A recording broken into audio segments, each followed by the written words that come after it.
Bir sualımız maraqlı sualdır. Growth hormonu boy uzatma ilə bağlı yazıb. Öncədən də təşəkkür edirəm.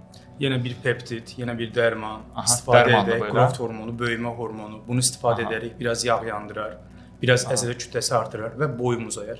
Gəldik eyni məntiqə. Boyunu uzatmaq üçün müəyyən dərmanlara əl atmaq. Eyni yola gəldik. Belə baxırıq ki, suallardan belə görürəm ki, yəni insanlar əsasən belə deyim də o daha asan yola meyllidir. Heç kim yəni özünə əziyyət verməyə halda deyil. Soruşmuruq, bunu görürsüz nə qədər asan bir yolu istəyir. Halbuki bilmir ki, bu onu nə qədər çətinliyə salacaq. Plus, əgər böyümə qapaqcığın bağlıdırsa, sən growth hormonu nə istifadə edirsən et, boyun uzamayacaq. Nöqtə. Əgər belə olsaydı, bu bilirsiniz, bunu deyəcəm indi bəziləri sinirlənəcək. Bu kasıb düşüncəsidir. Varlı insanlar nə edir? Gedir əməliyyata, $70.000 verir, $50.000 verir, sümüyünü qırdırır.